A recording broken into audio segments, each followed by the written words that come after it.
पुरानी पेंशन की बहाली के मुद्दे पर आंदोलित सरकारी कर्मचारी जहां खुले तौर पर अपना शक्ति प्रदर्शन करके सीधे तौर पर प्रधानमंत्री नरेंद्र मोदी और बिहार के मुख्यमंत्री नीतीश कुमार के साथ साथ एनडीए के घटक दलों की टेंशन बढ़ा रहे हैं, तो दूसरी तरफ विपक्षी दलों की ओर से सरकारी कर्मचारियों को साधने की कवायद तेज हो गई है। दरअसल सरकारी कर्मचारियों को संबोधित करते हुए आरजेडी की वरिष्ठ नेत्री शशि यादव ने एक वादा किया है। उन्होंने कहा कि अगर हमारी महागठबंधन यानी कि इंडिया ब्लॉक की अगर सरकार बिहार में आती है तो जाहिर सी बात है कि सरकारी कर्मचारियों को सरकार बनते ही पुरानी पेंशन की बहाली का लाभ दिया जाएगा, यानी कि पुरानी पेंशन की बहाली कर दी जाएगी। क्या कुछ कहा है सरकारी कर्मचारियों को संबोधित करते हुए आरजेडी नेत्री शशि यादव ने, आप खुद सुने उन्हीं की जुबानी।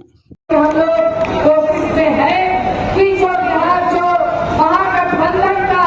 घोषणा पत्र आने जा रहा है, उस घोषणा पत्र में यह भी बात आने जा रहा है कि जब महागठबंधन की सरकार यहाँ होगी तो पुरानी पेंशन स्कीम लागू की जाएगी। इस बात के लिए भी हम लोग घोषणा पत्र में बात होगी। बिल्कुल सही बात है। हमारे एक बुजुर्ग तो सुना आपने, आरजेडी नेत्री शशि यादव ने साफ तौर पर इस बात की जानकारी दे दी है कि अगर महागठबंधन की सरकार बिहार में बनती है तो फिर जाहिर सी बात है कि सरकारी कर्मचारियों को पुरानी पेंशन का लाभ दिया जाएगा। अब जाहिर सी बात है कि ऐसे ही बात नहीं की जा रही, बल्कि ये सरकारी कर्मचारियों का उसी शक्ति प्रदर्शन का असर है जिस तरीके से सरकारी कर्मचारियों ने बिहार की राजधानी पटना में अपना शक्ति प्रदर्शन करते हुए सीधे तौर पर कड़ा संदेश केंद्र की मोदी सरकार को दिया है। आरजेडी नेत्री ने साफ तौर पर इस बात का इशारा कर दिया है कि सियासी तौर पर भी अब सरकारी कर्मचारी मजबूत हैं और सत्ता परिवर्तन करने के लिए सरकारी कर्मचारियों की वोट स्ट्राइक इस बार बहुत अहम काम आने वाली है, क्योंकि पुरानी पेंशन की बहाली के मुद्दे पर आंदोलित सरकारी कर्मचारी बिहार में लंबे समय से आंदोलित है और पुरानी पेंशन की बहाली की मांग को लेकर के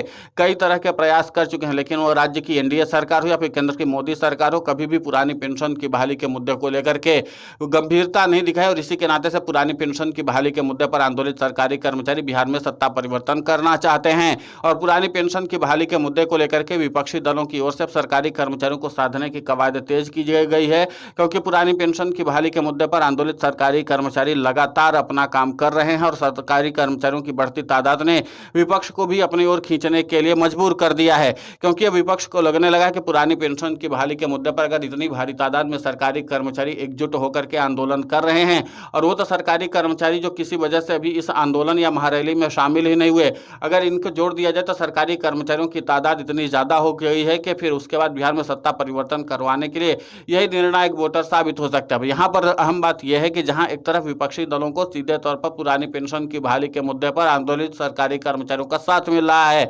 दूसरी तरफ क्या कि एनडीए के घटक दलों के पास ऐसे वोट बैंक की तैयारी इस बार नहीं है। इस बार जातीय समीकरण से लेकर के क्षेत्रीय समीकरण के आधार पर ही एनडीए के घटक दल चुनाव लड़ रहे हैं और सबसे अहम बात यह है कि यहाँ पर सरकारी कर्मचारियों का फैक्टर चल रहा है और अगर बिहार में सरकारी कर्मचारियों का फैक्टर काम कर गया तो जाहिर सी बात है कि फिर एनडीए के घटक दलों के लिए मुश्किलें और भी ज्यादा बढ़ जाएंगी। सामाजिक सुरक्षा पेंशन का दांव खेला गया था पुरानी पेंशन की बहाली के मुद्दे पर आंदोलित सरकारी कर्मचारियों के मूवमेंट को कम करने के लिए, लेकिन सामाजिक सुरक्षा पेंशन का दांव अब धीरे धीरे फ्लॉप होता हुआ नजर आ रहा है और इसी के नाते से प्रधानमंत्री नरेंद्र मोदी से लेकर के मुख्यमंत्री नीतीश कुमार ने अब सामाजिक सुरक्षा पेंशन को लेकर के जिक्र करना ही छोड़ दिया है, क्योंकि उन्हें मालूम है कि सामाजिक सुरक्षा पेंशन के जरिए जितना ही ज्यादा इसको प्रमोट करेंगे उतना ही ज्यादा सरकारी कर्मचारियों का रोष बढ़ेगा और विपक्षी दलों की ओर से लगातार इस पर सवाल भी उठाया जाएगा, क्योंकि 20 साल से एकछत्र मुख्यमंत्री नीतीश कुमार हैं और इसके बावजूद भी अभी तक सामाजिक सुरक्षा पेंशन सुनिश्चित हो नहीं पाई है, जिसके नाते से प्रदेश भर में लगातार आक्रोश का माहौल बना हुआ है। और इन सब के बीच में सरकारी कर्मचारियों ने भी अब बिगुल फूंक दिया है राज्य की नीतीश कुमार सरकार के खिलाफ और सरकारी कर्मचारी सीधे तौर पर केंद्र की मोदी सरकार को भी चुनौती देने से बाज नहीं आ रहे हैं।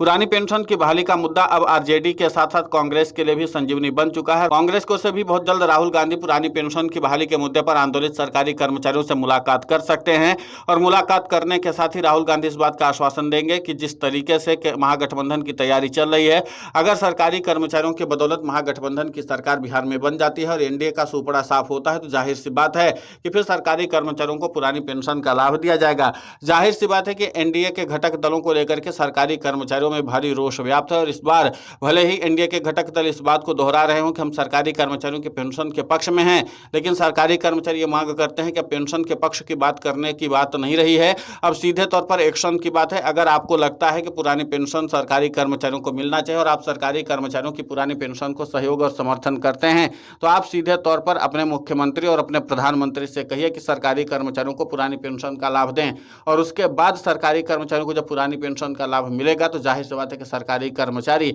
एक बार फिर से बिहार में सत्ता वापसी करवा सकते हैं एनडीए के। और अगर सरकारी कर्मचारियों को पुरानी पेंशन का लाभ एनडीए के घटक दल नहीं दिलवा पाते हैं, क्योंकि इस बार बिहार में बड़े सत्ता परिवर्तन खेल की तैयारी हो चुकी है और इसके नाते से सरकारी कर्मचारी जो हैं आर्या पार की लड़ाई लड़ने के लिए तैयार है, और इसीलिए सरकारी कर्मचारियों का फैक्टर इस बार बिहार में चर्चा का केंद्र बिंदु भी बना हुआ है। तमाम राजनीतिक विश्लेषक अभी से ही एनडीए के घटक दलों को और खुद बीजेपी के साथ साथ जेडीयू को इस बात के लिए चेतावनी भी दे रहे हैं कि आप बहुत जल्द सावधान हो जाइए, क्योंकि पुरानी पेंशन की बहाली के मुद्दे पर आंदोलित सरकारी कर्मचारी कोई भी बड़ा करिश्मा कर सकते हैं। फिलहाल इस पूरे घटनाक्रम को लेकर के आपकी प्रतिक्रिया बहुत महत्वपूर्ण होती है, आप हमें कमेंट करके जरूर बताएं। साथ ही पुरानी पेंशन की बहाली के मुद्दे पर हम लगातार आंदोलित होकर के खबरें चला रहे हैं। आप हमारे समर्थन के चैनल को सब्सक्राइब करें, खबर को ज़्यादा से ज़्यादा शेयर करें ताकि पुरानी पेंशन की बहाली का मुद्दा और बुलंद हो।